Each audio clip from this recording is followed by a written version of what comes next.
So, welcome to learning from ECE apprenticeship models across the country. We're so happy you've joined us for this panel, and we have a wonderful group here for you to get to know today.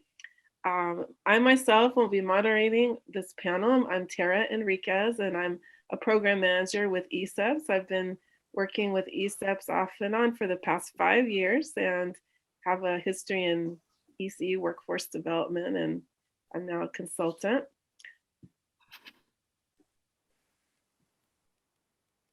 Just a little overview of this panel today to remind you of what we're going to be doing. We're going to be highlighting the importance of learning from those around the country. So we're going to benefit definitely from different directors and program managers' experiences in their own context running an ECE apprenticeship, how they were able to overcome hurdles that you might face in your own context, whether it be funding, integrating into existing systems, or building momentum to get your program going.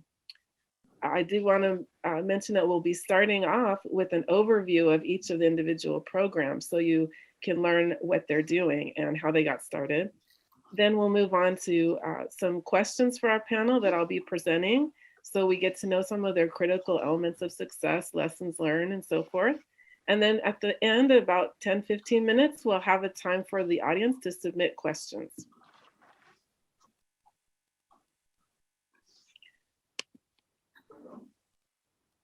Just as with all of our other workshops in the conference, this webinar will be recorded. And as I mentioned, you can submit questions in the Q&A box at any time. And we'll be taking as many as we can at the end. If you have any issues with technical issues, here's the number to call. You might want to jot that down because I'll be moving on to the next slide in a second, or you can write to the email there.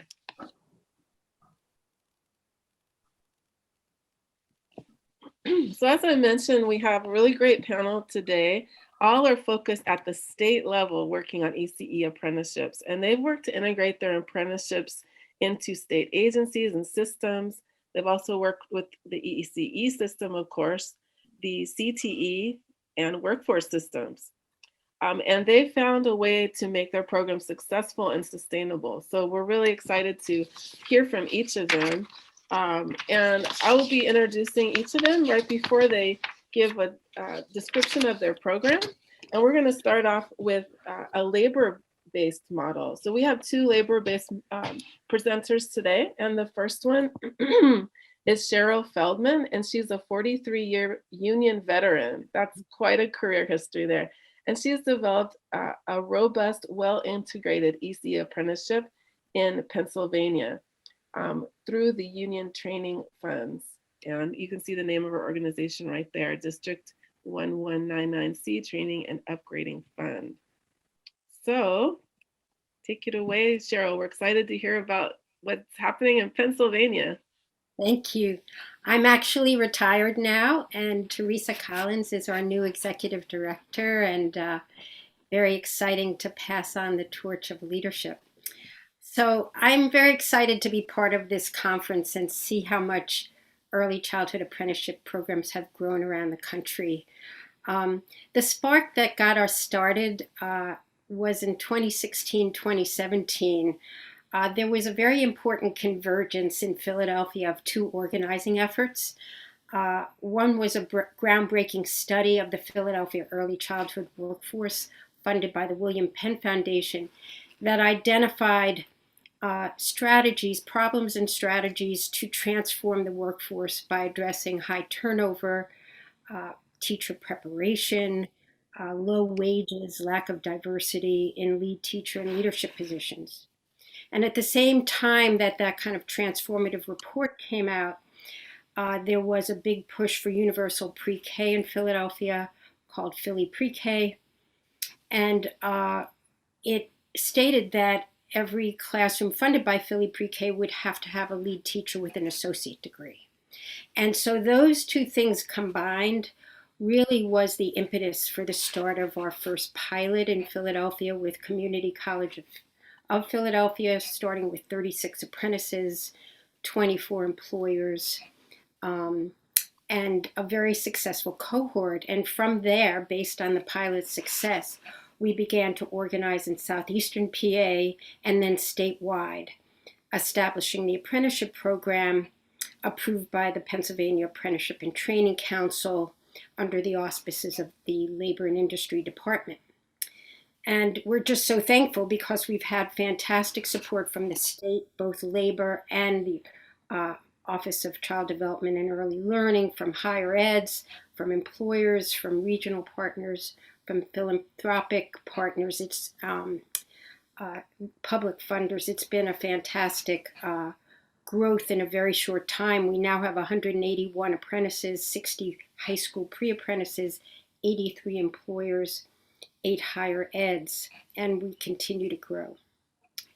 The apprentices are all, except for the pre-apprentices, the apprentices themselves are all incumbents employed by licensed nonprofit and for-profit centers, Head Starts, preschools, and some family providers.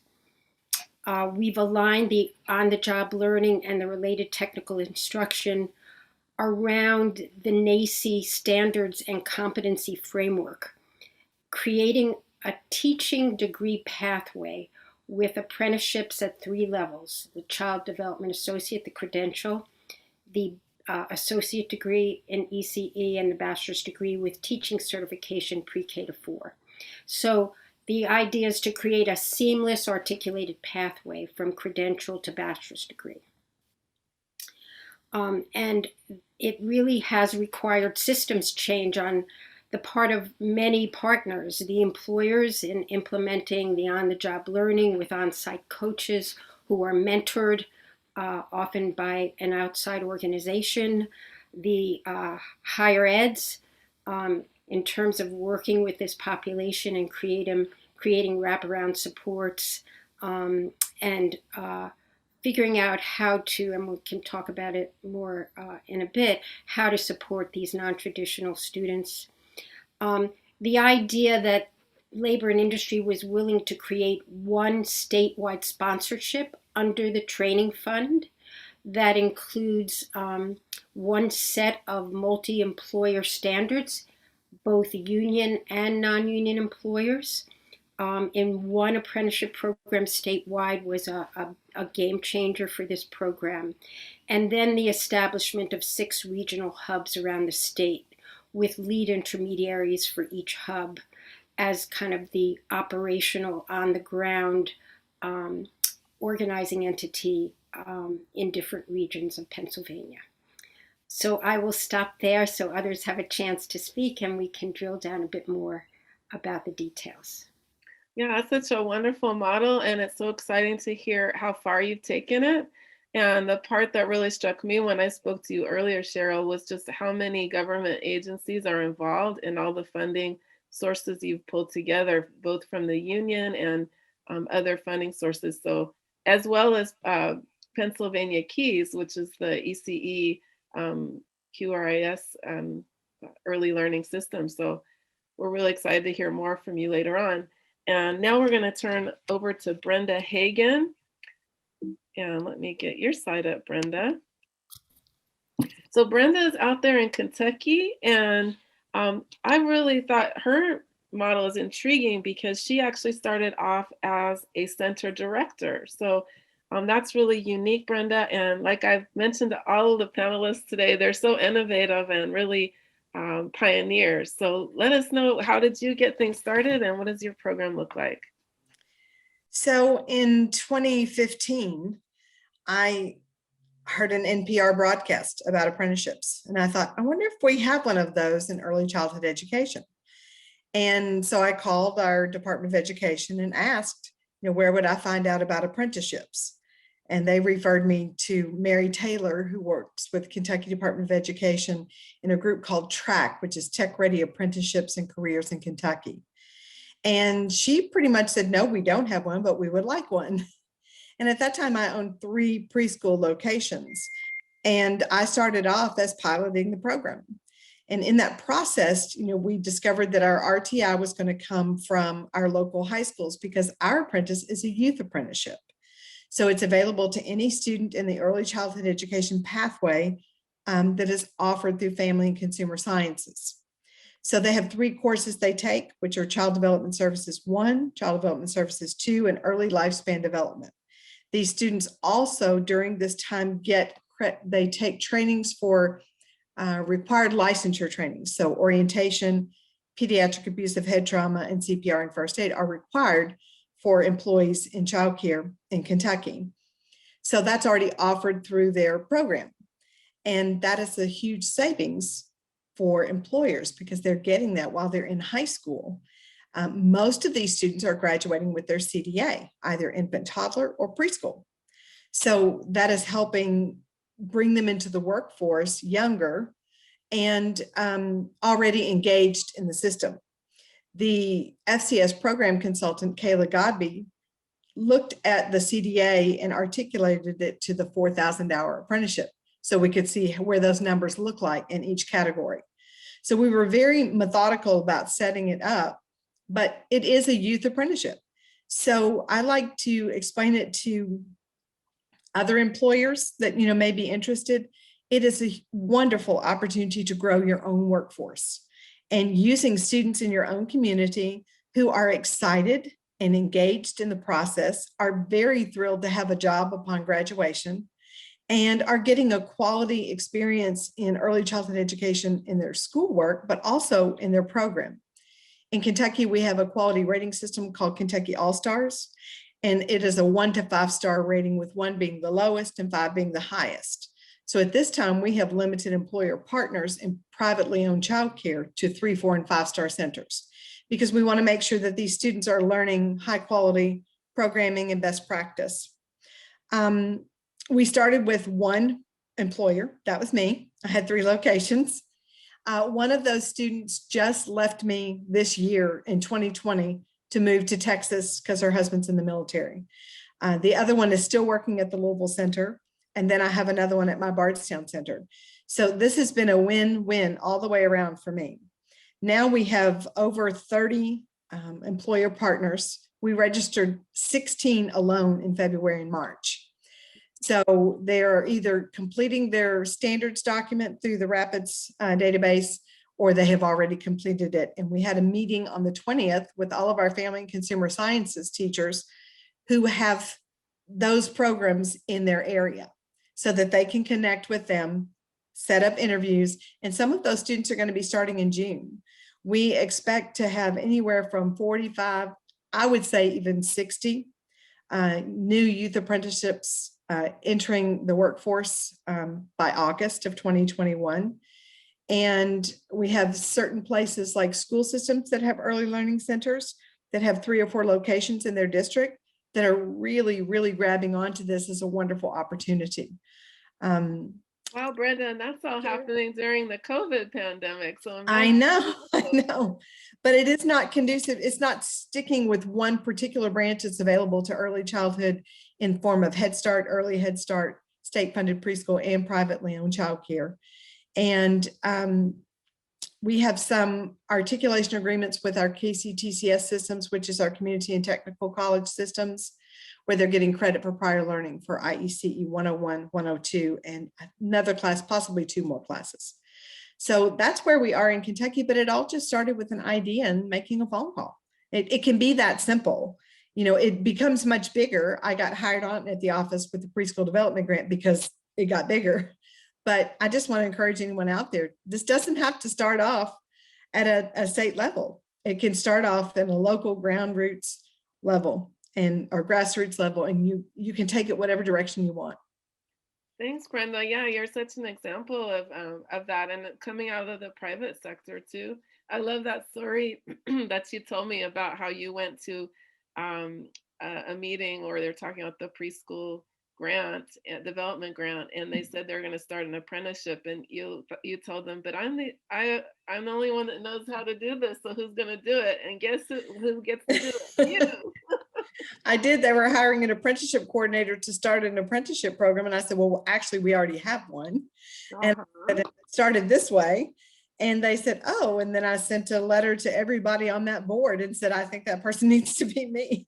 Which is a great example of how we Jumped have in. to advocate, huh? Mhm. So thanks so much, and we'll hear more from Brenda in a little bit. And we're going to move on now to Charlie Milling, and he is out of North Carolina, and he is also unique. I think all of you guys are super unique. He's a regional apprenticeship director, and he oversees apprenticeships for several different industries, not just ECE. So that includes hospitality, even auto shop.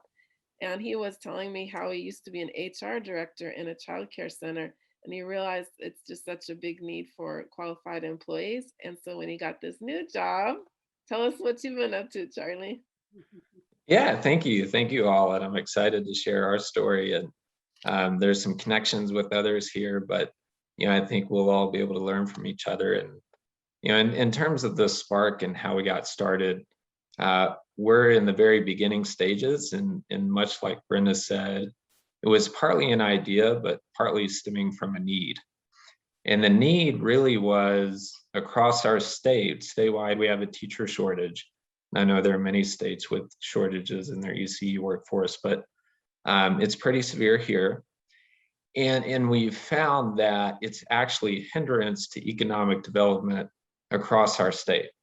In rural counties, out in the west, out in the east, when you get outside the big cities, chambers of commerce and organizations will say, we'd love to have businesses come, but we're finding that childcare, can we provide childcare? Do we have childcare centers, for those businesses to come?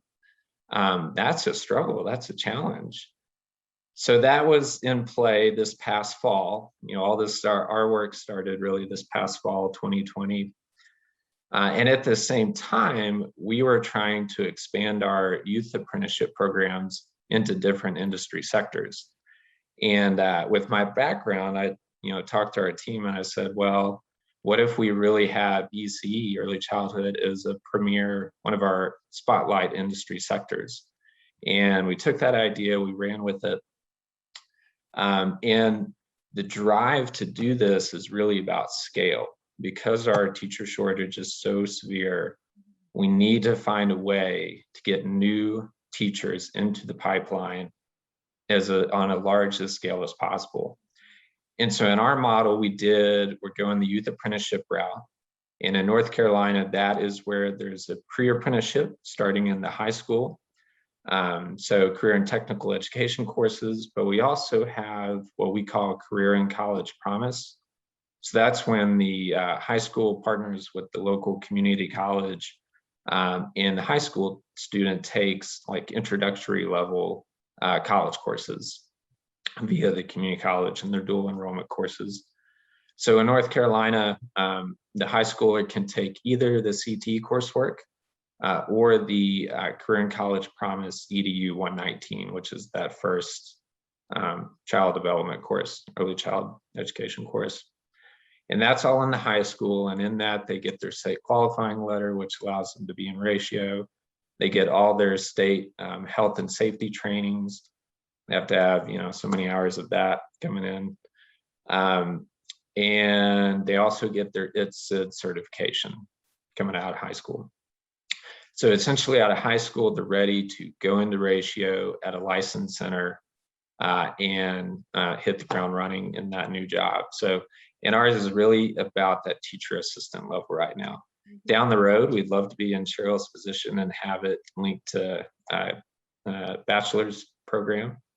But right now we're trying to build that base. So our size-wise, our first cohort, 10 or more this spring throughout the state. We're hoping to have some in the west, some in the central, some in the east coming out. We have a star center as well, so 1 to 5 stars, and those stars are linked very tightly to the credentialing system of the teachers. So we don't do a lot of CDA here in North Carolina. It's what we call ECE teacher credential. It's equivalent to the assistant teacher in California. So terrific, Charlie. Well, thank you so much for sharing. And I'm looking forward to hearing how that first cohort goes this spring. And we're going to turn now to Kirsten Hollibird, and she is also out of a union training fund. And I actually met Kirsten a while back. We were working on a project together here in California, but she's actually worked on ECE workforce apprenticeships and other initiatives in several states, and now she's starting up one in Rhode Island. So let me get your slide up, Kirsten, and we're happy to hear about your program. Great, thanks so much. And it's so great learning about all these other states as we go along here. So as Tara said, I'm Kirsten Hollibird, and so I'm the executive director of the SEIU Education and Support Fund. And we've actually been in the ECE apprenticeship world for quite some time now. Actually, we started in 2015. We worked very closely with Randy, and we were sort of the predecessor to ECEP. So while we were in California, we developed a apprenticeship for Head Start, a center-based childcare center in Southern California, and then also a not quite apprenticeship, an on-the-job learning experience for family childcare providers out there.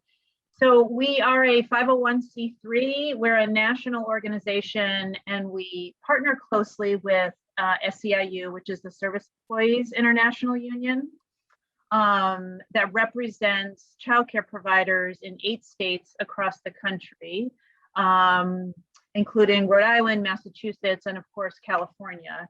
And so we, in terms of what sparked, I would say what sparked our very initial interest in apprenticeships in general is that they require a wage increase, which in this field, it's very rare to have a training and professional development program actually require a wage component to it.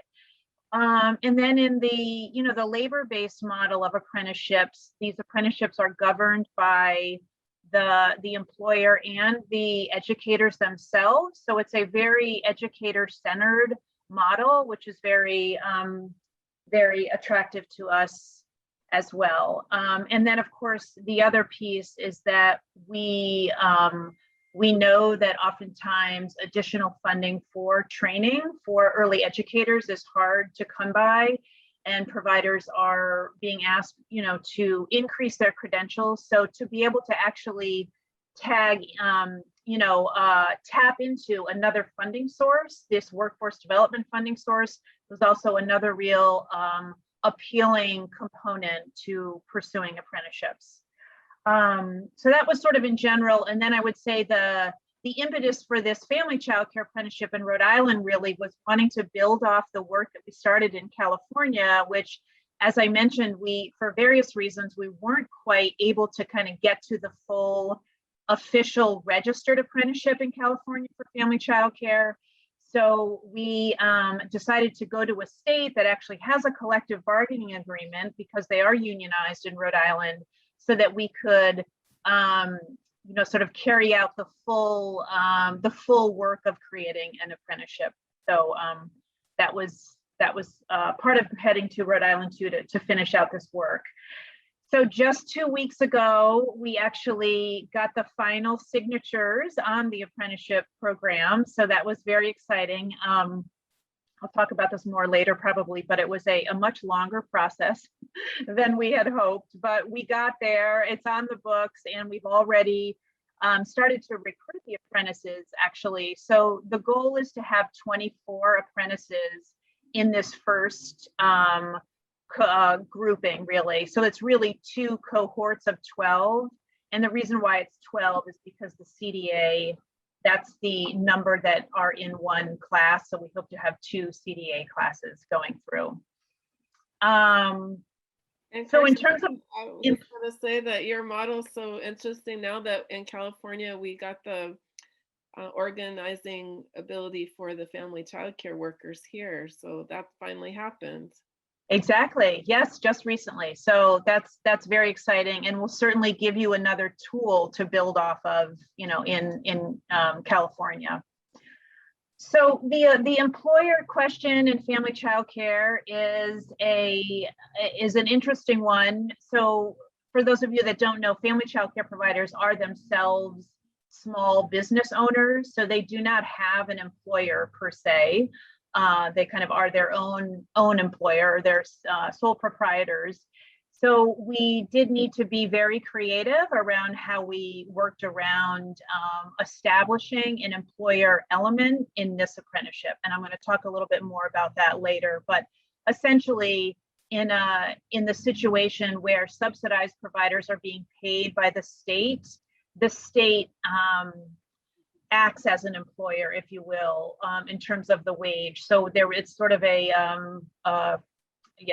the state is able to act as the employer for this, and they sit on the Joint Apprenticeship Training Committee to kind of play that role. And as I mentioned, so Look forward to hearing more about that in a little bit. And we're going to move on to our question period now. Hope I didn't cut you off there. You have any final thoughts? No, that's fine. I think I can hit on them in the next section. Okay, perfect. Thank you so much. And I'm going to stop sharing the PowerPoint because we're going to move now into the question period. And so we have the first question is, well, actually the first two questions are to be posed to all the panelists, whoever would like to take them up. And the first question we have is, you know, some people ask, why do we want to do apprenticeships in ECE? So could you all address what are some of the problems unique to the ECE industry that you've seen successfully addressed through this apprenticeship model? I'm happy to start with that if that's okay. Sure, go ahead, Brenda. You know, staff turnover is a huge issue in early childhood education. It is a lower paying field, generally speaking, especially if it's private childcare. And the barrier to raising salaries is that then they would have to increase tuition, which might mean they lose families. So it's sort of a catch-22. And one of the reasons I think that the youth apprenticeship works, and I'll say apprenticeships in general, is there's a mentoring, modeling kind of part of it that is unique to apprenticeship. And so in my centers, when I have an apprentice come in, they're assigned to one teacher for their entire high school time. They work with that teacher. They are an extra pair of hands. They sit and work on plans with the teacher when the teacher's doing planning.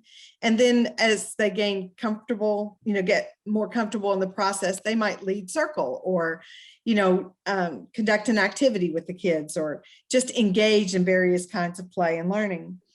And the teacher responds by saying, hey, you did this really well. I like this, or, you know, maybe we should add that into the curriculum next time. And so over time, you know, if I have a senior that starts and she's working 15 hours a week, then she's with that one teacher every day. If she works 25 or 30 hours in the summer, that's more time. And then in the fall, there's a relationship building aspect to apprenticeship that makes people want to stay. And, you know, I was listening to a panel yesterday of apprentices, and that's exactly what they were saying. They love their mentor and they want to work at that agency in the future. So you hit the nail. They feel a program loyalty and they're excited to be with those people. Yeah. Does anyone else have anything to add on the unique problems that the ECE industry has and how this is addressing them? If I could jump in. So yesterday in the opening sessions, a lot was discussed about racial equity and the issues that we're confronting as a society. And in the ECE world, similar, I do a lot of work in healthcare, human services, and I'm sure in general in most industries, as you move up the career ladder, it gets less and less diverse. And so we have all of these frontline workers who are mostly women of color who have not had good access to a seamless career path that results in a teaching certification or results in credentials and results in greater opportunity. And even though the wage scales are horrible in ECE, at least the opportunity to increase wages within those wage scales. And so I think what apprenticeship has done it creates this seamless, if you will, pipeline of opportunity for whether they're high school students or frontline childcare workers to get really wonderful education, come out debt-free, which is really important, have wraparound supports as part of their educational experience, and have the ability to really learn skills that are going to bring quality to the educational experience for children and their families. Yeah, those are great points. So I really, really can see that. Well, we're going to move on to the next question. I know we could go on and on about the unique problems of ECE and how this addresses it, right? But why don't we pose this to Charlie and Kirsten? What are some of the benefits that apprenticeships offer to groups involved, especially employers, as well as the workers and the institutions that are training and educating the apprentices? Yeah, from an employer perspective, what we found that's been a big surprise, pleasant surprise, is youth apprenticeship and apprenticeship in general has given employers a chance to market their position and market their centers in a whole different way. They can now say, oh, I can go into the high schools and go into the early childhood education programs and talk to the students and say, we have a program to help you get off to a great start in this field. And it's gives them, I guess, a tool, if you will, to kind of counteract, number one, I think, the low wages. So I could say, yeah, we may not be as high paying as healthcare or something, but we have a track, and it's a rewarding career that has structure, mentorship, guidance. So you're not going to be lost, right? You're going to be set up for success. And that's Brenda's shaking her head there as the from an employer perspective, an HR perspective, that's been a big help, because it can be a hard sell to a young person. Why would you come? Yeah, I would say that's a good. So Charlie, and then the flip side is like, the worker side or the educator side, right? It's great to hear about the employer side.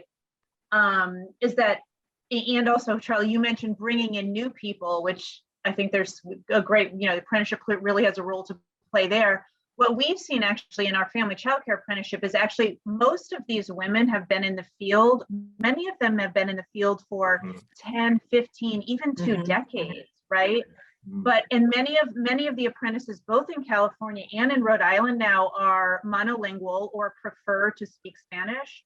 So many of them haven't been in a lot of traditional higher ed situations. So the apprenticeship has just been like an incredibly, seamless and supported model for providers to, get language support if needed, or tech support if needed. It's cohort based, so it's just very adult learner focused. And so for that reason, we've really been able to keep all of this rich experience that exists in the field already, as people are being asked to get credentials. Because what we don't want is to be moving people out who have 10 or 20 years in the field of incredible talent and skills to share. So Perfect. Yeah, those are some great points. Well, I know it's not all roses and so forth. So we're going to move on now to talk about the common challenges. This is a great program model, but you have perhaps some common challenges that you faced in building support for the ECE apprenticeships among partners. So we'd like to hear what have been some of those common challenges in building support among partners. Carol's giving a big sigh there. She's been doing this a while, huh? So first of all, I think this partnership is key, right? Do you want me to jump in? Yes, please go ahead. You were just cutting, you just cut out for a second, but I think you're back now. Okay, partnership is key to the success of an apprenticeship model. And so creating a robust partnership that includes the educators, the employers, the workforce boards, if possible, the school districts, business, beyond employers, the business community, even the Chamber of Commerce, United Way, building these partnerships, having the state partners really involved, labor, education, human services. Building these partnerships takes a lot of work. And doing all of this work, I don't know how the others feel here, is really an unfunded mandate. A lot of the funds are available to actually run and operate the program, pay the tuition, provide even supports for the apprentices. But the role of what we call the intermediary or the organizer of the apprenticeship is generally unfunded. And so here we have a key piece of the program partnership that you have to really focus on and must be maintained, sustained, and grown. That's unfunded. And so that is one of the challenges, and the importance of raising funds from diverse sources and braided funding and trying to create as much sustainability as possible. It really becomes, a key area of work. So Cheryl, you bring up a really great point, because in Kentucky, with it starting on the employer end, when we got the preschool development planning grant and we were able to kind of pursue the apprenticeship program, I really had to work on getting buy-in from those partners, because I hadn't talked to them before getting it started. They're like, well, what is this program? And, and I understand that. So when I wanted to move forward as part of the governor's office of early childhood, I really had to seek out the people that were the naysayers and say, here's why this is good. I'm sorry it didn't start off this way, but I had no idea I'd ever be in this position. Here's where we are now. We can't just let it stop. And so the idea of starting as an employer, but then having to pivot and adjust as a state level thinker is a big, big jump. But, programs that maybe start off with that buy-in at the beginning, with those partnerships in the beginning, might be able to jump over those hurdles. So I'm just tagging on to your point. I think it is important. Yeah, so I've heard funding for the intermediaries, and actually I think in California there's some legislation or a grant being proposed to cover some of the intermediary funding, so that would be terrific. But I've heard funding, just all the time it takes, getting buy-in. Anything else that are challenges you've faced in building support, Charlie and Kirsten?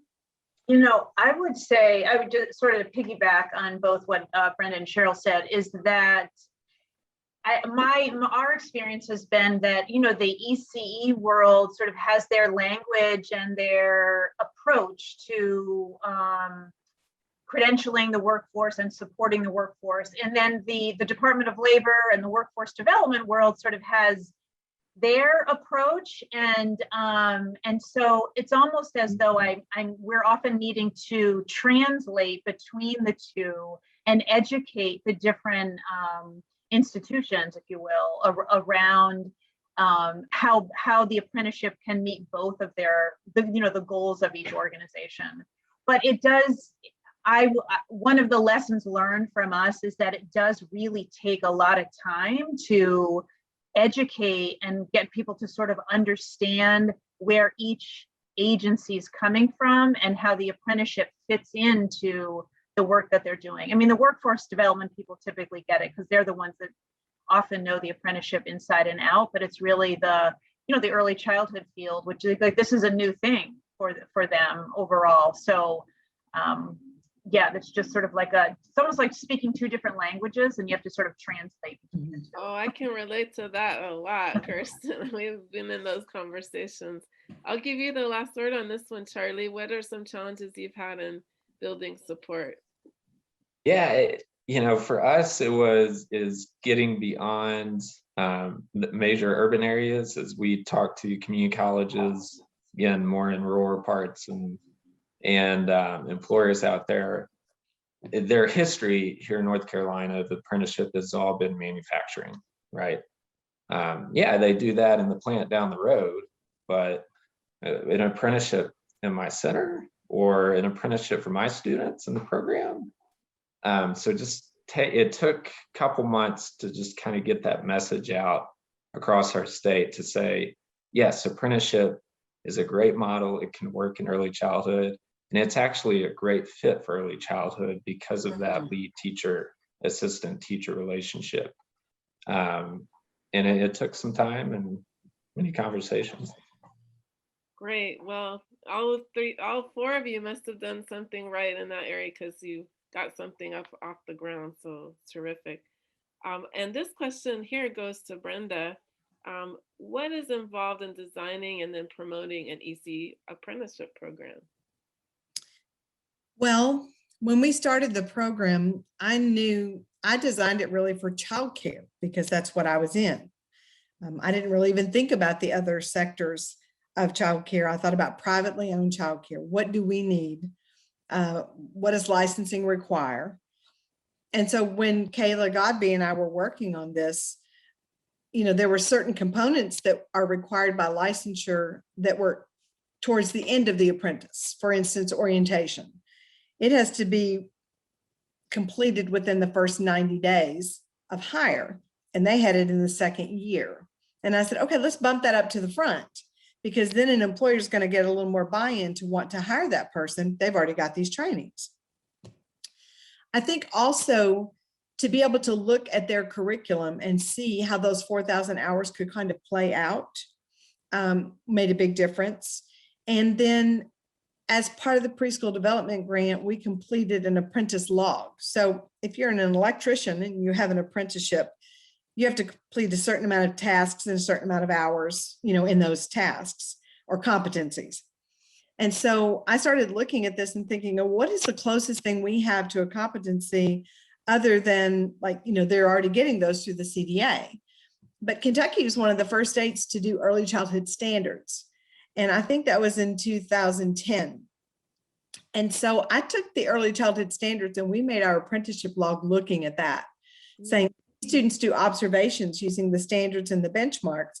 That's going to give them a level of credibility and accountability and professional respect in that process. So we have an infant toddler apprenticeship log that is about 200 hours, and then we have a preschool one that's 240. And that just involves observing their children, watching for milestones, developmental continuums while they're working with them and teaching them. And so that was one of the biggest things that we wanted to do. I want an apprentice in Bardstown, Kentucky, where I live, to look like one in, Hazard, Kentucky, which is Eastern Kentucky. There should be one component that's the same across the board. And that wasn't there with just designing it. It could have been anything, but we didn't want it to be just cleaning, sanitizing, disinfecting, and patting backs. It needs to be teaching. Definitely. And since you're working with the high schoolers, did you have any issues trying to bring high schoolers into the childcare setting to do their on-the-job training? No, we contacted licensing and regulation, or the Division of Child Care, to make sure we had the regulation correct. And they could work in a classroom if they were under 18, as long as they were not unsupervised. The biggest issue we found was just some soft skill issues. We have a whole generation, they text everything. And so they had to learn, you can't text to say you're going to be out. You need to call unless that's your boss's or director's preferred way of communication. And things like grammar when they're writing newsletters or notes, to just learn some of those soft skills. And I would say that sometimes it's just not a good fit. And you have to know that and address that when it happens, because there's no point in keeping a youth apprenticeship if you know this isn't going to be somebody you want to hire. This is time to say, okay, maybe this isn't a good fit here. Let's try something else. And then you go to the teacher and talk to them, and they help you work out a solution and move on. Does that help?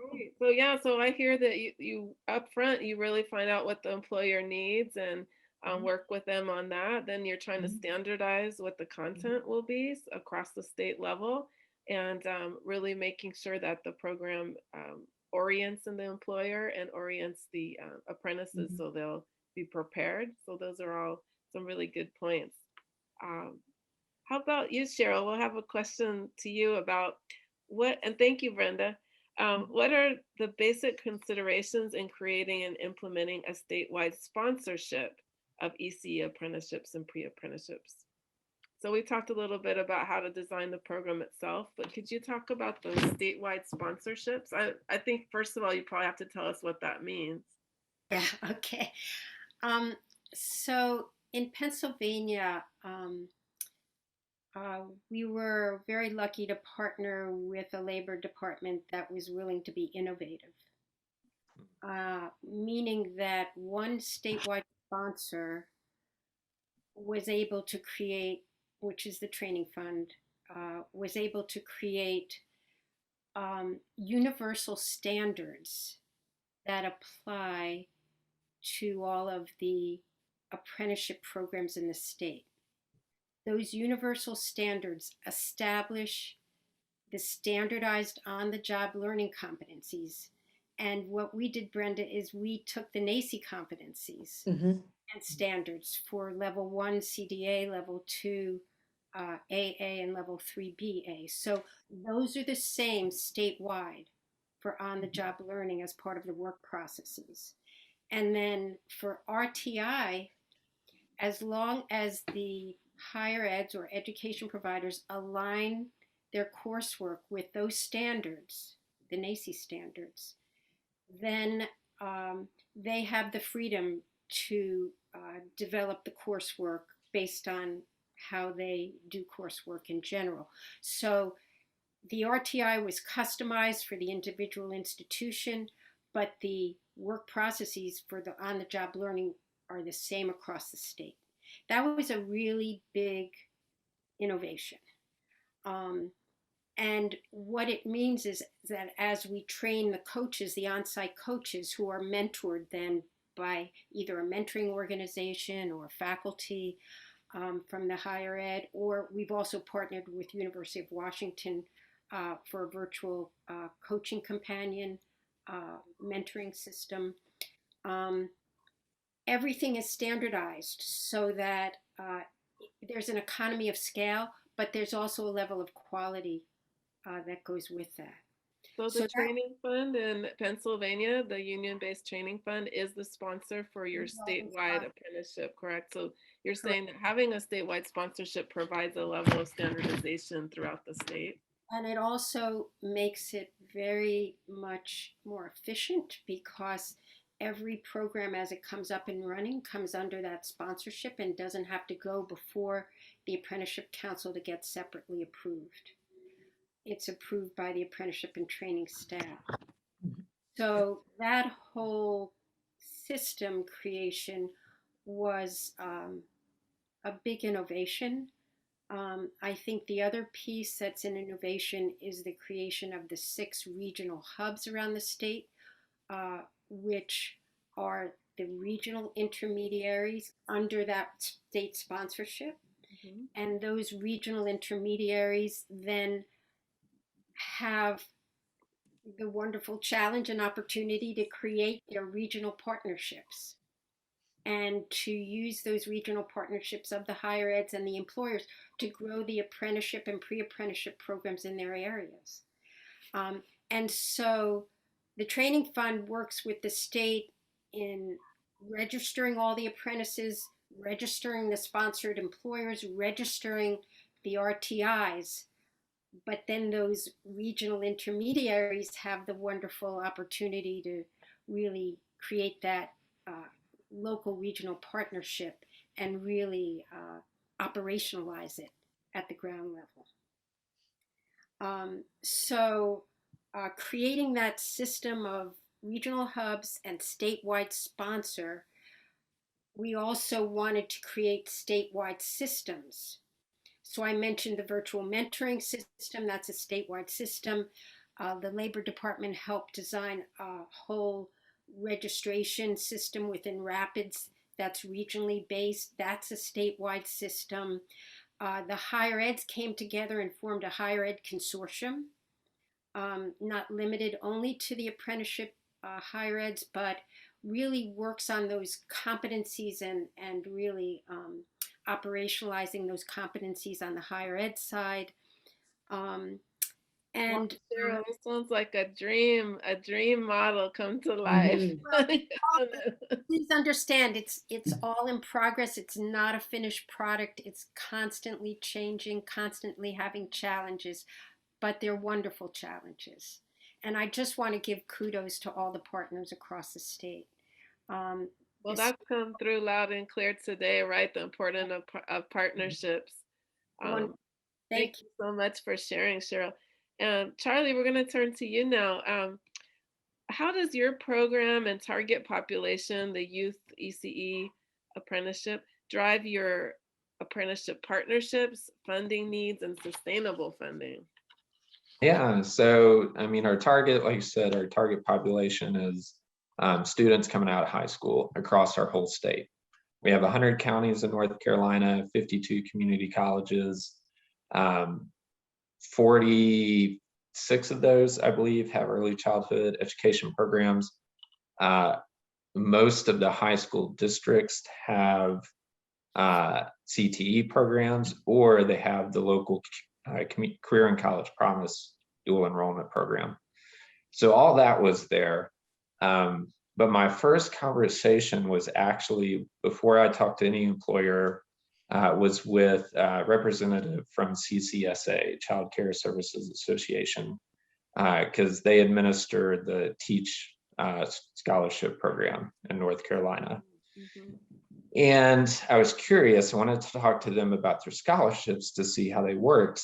And in that conversation, it was great because she said, well, our scholarships cover support costs. They can cover transportation, childcare, all kinds of books, fees, all that stuff.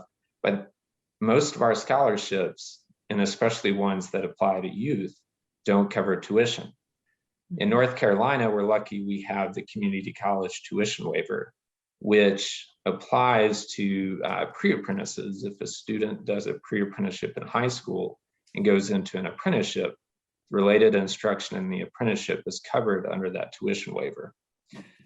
So when we got to talking in that first conversation and realized that the tuition waiver combined with their scholarship really is a full wraparound scholarship opportunity for apprentices and students, that solved a big piece of the puzzle. Because especially if we're trying to have as much access and equity as possible, we need as much scholarship and support as possible, right?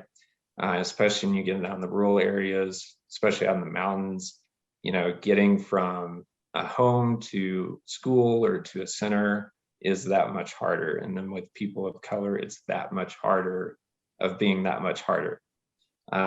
So they're partnering with us across the whole state. They're going to help us talk to the high schools. They're going to work with the employers throughout the state in marketing their programs as they come on board. So from a funding perspective, it's kind of like we're talking about with it's collaborative in nature as well. You really need to look for other organizations, large, small, local, statewide, regional, national, that can pair with your existing funding to give it the most support it can. Yeah, that makes a lot of sense, Charlie. So you had everything covered through the community colleges. Their courses are covered. You have all the wraparound supports covered by Teach. And the actual on-the-job wage, was that covered by the employers, or how does that get covered? The wages are covered by the employer, but another advantage in working with CCSA and Teach is they also have a wages program. So essentially, as a apprentice progresses through the program, they can be eligible for a wage increase or a wage supplement. Well, actually, the center applies for the supplement to give a boost wage-wise to their teachers. So, Charlie, I'm just going to say, I think that's a great thing to get buy-in from the parents of the pre-apprentices and the youth apprentices who might be concerned that their child's going into a program where they think, they want them to go into something that maybe earns more money or has more opportunity, and it opens the door for them to see this is a great opportunity for my child. 'Cause Mhm, everything's mhm. free. It's basically, and you're getting Mhm. trained at the same time. Yeah, it's terrific.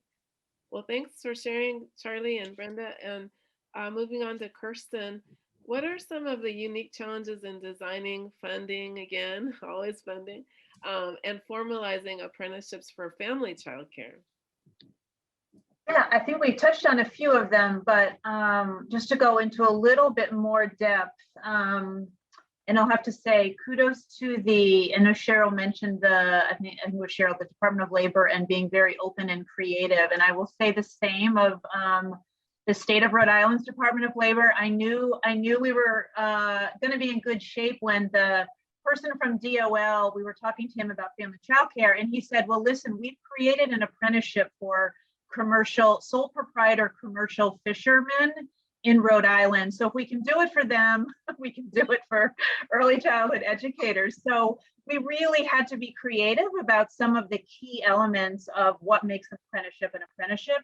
And one of those is, a key element of the apprenticeship is that you typically have a senior person or a journey person, a supervisor, working with the apprentice. And in a family childcare home, it's usually themselves. They may have an assistant, but they don't have anybody on site on a daily basis to be sort of playing that role as a supervisor or journey person. So we needed to make sure that we integrated that function, if you will, into the apprenticeship. So we do that in two different ways. One of them is through coaching. And so the coaching is really connected to the related training and instruction. So in Rhode Island, the CDA is the primary related instruction piece. So they actually have coaches who are part of the CDA program in Rhode Island. So they also act as the coaches for the apprenticeship program as well. And then we've supplemented this coaching with a peer mentorship program. So we have a 22-hour peer mentorship curriculum, and we pair up the mentors with apprentices to, again, the difference between the coaches and the peer mentors is that coaches are in an evaluation and role, whereas the peer mentor is really focused on encouraging and answering questions and supporting the apprentice as opposed to evaluating the apprentice. So the combination of those two we're just really excited about it, and I know we're just piloting it now, so we'll see how it goes. But we're excited to have both parts. And then in the other parts of the related and training and instruction, we have a business administration component, so 20 hours of that. There's also a 5-hour health and safety element, and then an anti-racism and equity in childcare, 5 hours of that as well. So the practice is going to be that the instructors in each of those courses will play the role of, again, sort of checking off the competencies of the class for the apprentices. So that was one area, sort of figuring out what the supervision piece of this, that we had to figure out. And then, as I mentioned before, the other big thing is that there is no traditional employer for the apprentices. So we really needed to use the state to sort of act as the employer in this situation. And then the other big part is a wage increase, because again, it's like who in private pay family childcare providers, it's really the parents who are paying the wage. So you're not, you don't have any sort of leverage there. And so for now, we've really had to work with providers that are being subsidized by the state. And so we do have the ability there to increase the subsidy rate as the providers get their CDA. And then in Rhode Island, there's also another wage bump when people go up a level in the QRAS system that's there. So the apprenticeship helps bring people up the QRAS ladder as well. That's terrific. I mean, that gives me hope because, like I said, in California, they've gotten permission, I believe, almost on the books now to be able to bargain their own contracts. The FCC is correct. And then they could possibly have those wage bumps? Because you had mentioned to me that those are in their contracts with the state. That's right. Yep. And but I do think that, you know, there's in states even that don't have a contract, the state would have to have some kind of wage bump, you know, but even if it's not in the contract, that may also suffice to meet that as well, you know, meet that requirement. That's great. And you had also mentioned that you do your classes in Spanish as well as English. So that's another thing for FCC. Yeah, honestly, all of the Rhode Island classes are all in Spanish now. That's where the demand is really coming from, because, you know, other more traditional approaches haven't necessarily met the needs of the Spanish speaking providers. And honestly, when we were out in California, most of our providers who were going through the apprenticeship program were also Spanish speaking, as you probably remember, Tara. So yes, that's just, yeah. Yes. Thank you guys for sharing. Those are really interesting answers to these questions. And, you know, we got a question that I think I just want to pose to all of you before I move on to the final question I had written down, which is, could you just, each of you just briefly tell me what the funding sources are, especially for the wage piece of the program? That's really something that I think is difficult, and I think that's something we'd like to hear just from everyone. So Kirsten said the wage piece comes from the state contract with subsidized FCCs, correct? And your funding sources other than that are the training fund? Kirsten? Is that to me? Sorry. So the full wage increase really comes through the subsidy system. So it's, you know, part of the CCDBG funding that comes down from the feds through the states. And how about the coaching piece and some of those other pieces of your program? Yeah, so some of those are being funded through the collective bargaining agreement, and we've been able to successfully secure workforce development dollars in Rhode Island to be able to pay for these pieces. Terrific. Yeah. Okay, yep. Great. How about Cheryl? What's the funding of your program? I know it's from the training fund through the union, but are there any other?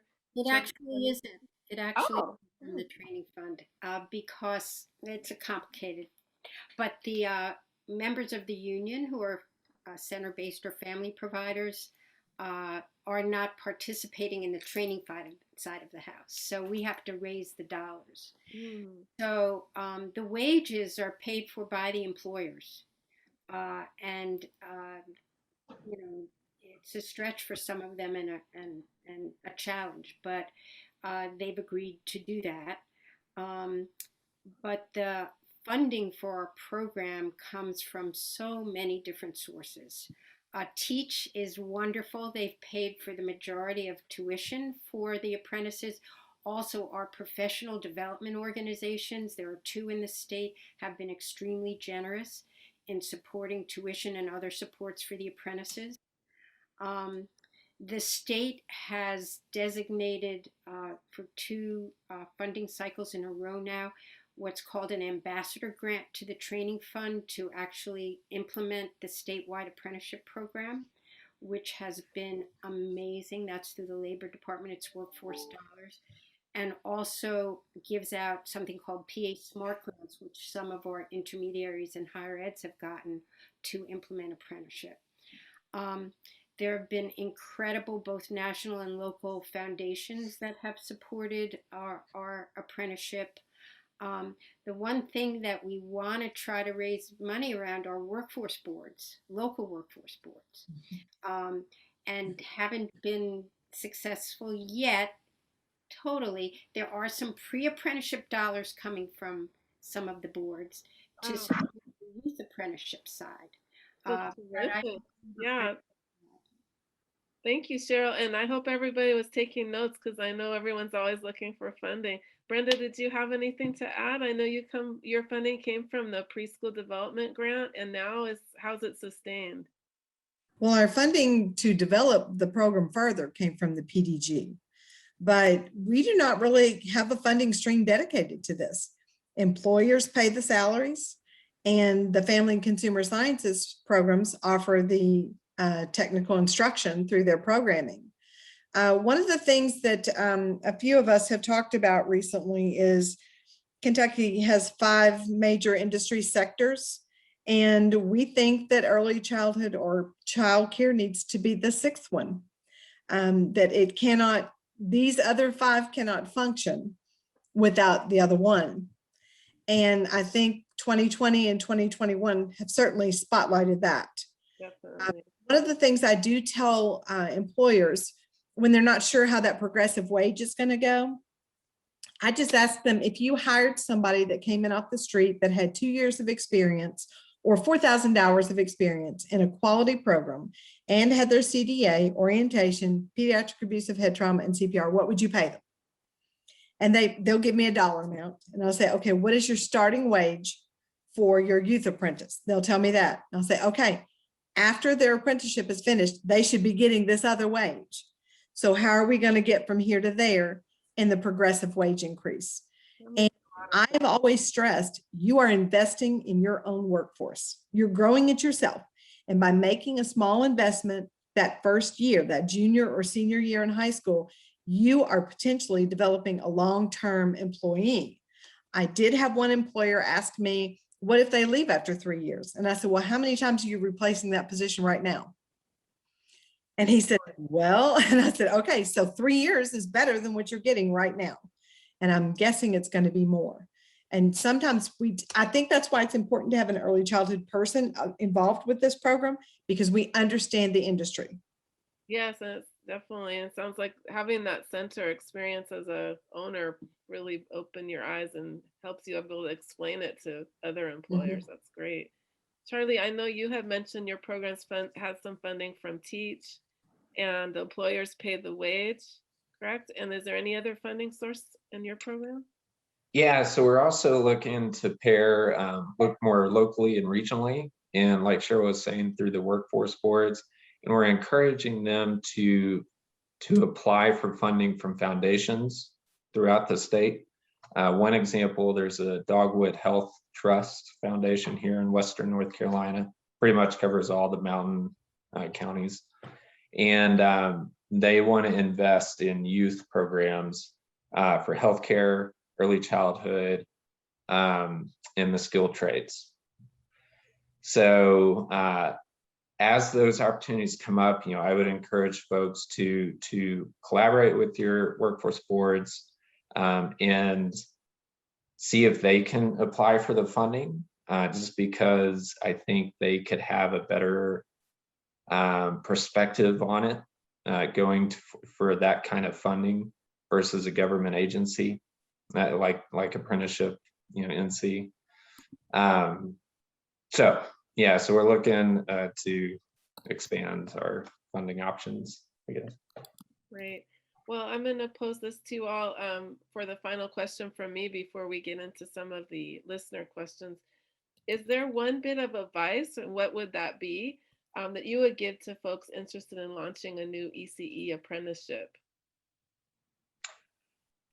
I'll kick it off, gang, if that's all right. My one advice is to get allies from multiple different sectors in your state or in your area. And I'll give you a good example as to why that matters. In partnering with Teach and CCSA, they want to offer scholarships to high schoolers. In our state, we have this Health and Human Services rule that it has to do with age limit. And if you're under 18, it essentially makes it harder to get that kind of scholarship. So we've allied with a person out of the governor's office, and she basically said, yeah, I'm going to get that changed. We're going to take that rule out. That's silly. So I think my advice is, if you could, get allies from many different sources, it's going to make it a lot easier in the long run. Great. Yes, for sure. And I would add, my go-to is always to really have a deep understanding of the current needs of the educators, so that the program that you are designing is really relevant to them and is going to mean something to them in terms of advancement of their career. And I mean, especially right now, just given the pandemic and the incredible stresses that the childcare communities are under right now, I think really getting a really good handle on what people are dealing with and what's going to really work for them, and making sure that their voice and their input is sort of front and center from the very beginning, even of the designing of the program. Terrific. Yeah, thank you so much, Kirsten. It also helps with the equity and access issues if you hear their voice up front. Absolutely. I guess I would say I really want to build on Kirsten's point because I think it's so important. But the other piece that isn't often heard is the employer side integrated with the worker side. In other words, the employers in ECE really struggle. A lot of them just go from crisis to crisis. And how do we support them in, Brenda, you said you work with the higher performing employers, but how do we also support the small mom and pops or the family providers, the struggling employers to really take advantage of this kind of program, because it's going to provide them with resources that they normally wouldn't have. And I think that's the whole point about apprenticeship, is to open up all of these resources that normally wouldn't exist. And so if we can, through apprenticeship, create this unified vision that the partners get on board with, that this is worker-centered, employer-centered, and ECE industry-based centered, to really respond to the needs, to really push for that diversity and equity piece, to really push for the quality piece. If we can bring that all together, it's just a win-win scenario. Cheryl, that's terrific vision you have for us there. How about you, Brenda? What would be the advice you would give? Well, I'm sitting here thinking, I've already addressed it. When I started it as an employer. And if I had a do-over, and I could start it at the state level, because in 2015, we weren't having this conversation. I could have gone to the Division of Child Care or Kentucky All-Stars or even the Department of Labor, and I would have been told a resounding no, And so I would say that it is important to make those connections, like Charlie said. If we can change that industry sector portion of ours, then that would open up the Work Ready scholarship monies. That would open up a lot of other Workforce Investment Development Board kind of opportunities, just by labeling it as an essential industry. And so I think until we get those things in place, there's always another jump that we could make. And I think that if I would give one piece of advice, it would be to just keep looking around what's behind the next door. What else can you do? Where else can you go? I already have ideas for different apprenticeships that are attached to early childhood. So I just think, once you start thinking about it, think bigger. Whatever you're doing, think bigger. Just think bigger. Wow. So Brenda, I'm looking at our questions now from our audience, and the first one here was addressed to you. It was saying from Brandy, she was saying that it's easier for other CTE programs like culinary, but not so easy for ECE to gain traction. Could you talk a little bit about how you were able to convince decision makers to encourage the ECE program as part of youth apprenticeships? Well, like I said, when I first called, they wanted a pilot in that program, and they couldn't get an employer to pilot it because nobody could really understand it. It was so different. And that I came to them and said, I want to know how to do this. They were like, thank you, So they were excited for me to come and do that, because obviously I'm pretty passionate about it. But they didn't have any takers on this idea, this new innovative strategy. And in Kentucky, just participated in a presentation last week. We have almost 6,000 high school students that are enrolled in tech ready and career apprenticeship opportunities in high school, but only 511 are in paid positions in those fields. That is an untapped workforce. And so anything we can do to push towards that, I think would be great. And our FCS program, our CTE programming, all these are great opportunities. I think the biggest challenge is to make sure you can connect it to the person that's going to be using it and the person that's going to be articulating it, the student and the employer. Thank you so much for that answer. We have another interesting question here that's talking about the wage issue. They were mentioning how, you know, the wages are so low and you're trying to build a pipeline for the ECE industry. What kinds of conversations are you having with students about the reality of their wages, especially in areas with a high cost of living like California?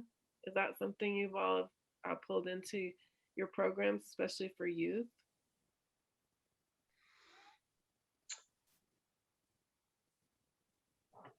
Sounds like Charlie wants to answer that one, so maybe. Well, I'm just thinking through it, and that hasn't come up a whole lot, to be honest, here in North Carolina.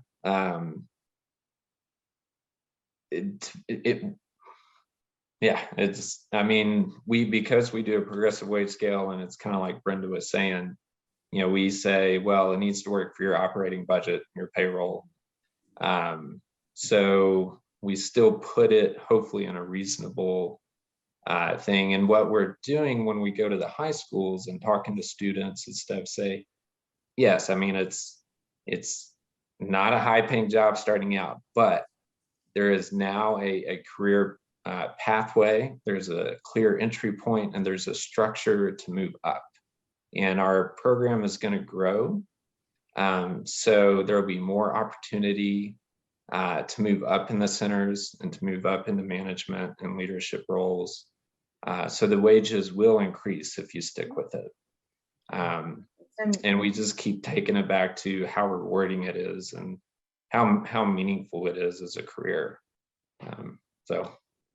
Yeah, and I will add, I mean, I don't think any of us here would say that the apprenticeship is the answer to the wage. The big wage issue in this field, I mean, there needs to be a, you know, much larger, very concerted effort, you know, in our country to actually pay these educators what, you know, for the work that they're doing day in and day out. And so you know, again, like Charlie's saying, it's like we're doing the best we can. And at least there is a wage increase in many of these training and PD programs. There isn't one, so at least there is one. But you know, we're a far cry from where we all want to be around wages and health insurance and retirement. You know, people being able to, you know, earn a living wage and a good life. So hopefully, we're all participating in a parallel effort, you know, to make that movement to happen. Yeah, I think Randy talked about that yesterday in the opening about how apprenticeship isn't the panacea for everything. We still have to work on these other issues, but providing a pathway with some jobs at the end that pay decently sounds like what you're doing. And just one more point, also connecting the wage increases to increase competencies and credentials. Often that doesn't happen in childcare. And so that piece, I think is really an important one to set the stage for the future, and hopefully we can increase the wage scale. The other thing was very quick, there have been some unintentional consequences in our apprenticeship, which is where folks start getting these credentials and competencies and get moved into classrooms that pay higher wages. That's just good for the individual, but it has increased wages for some of our apprentices that weren't expected initially. Well, I just want to say thank you to all of our panelists.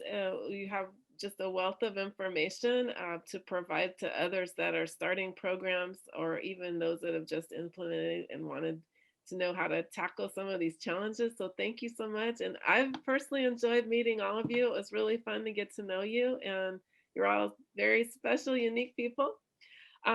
When we put the webinar up on the website, the PowerPoint has the websites for all of our speakers today, where you can find out more information about their programs. So thanks to all of you, and I hope you'll join us for lunch at 11:55. Then we'll be going into the lunch section. So take care. Thank you. Thank you.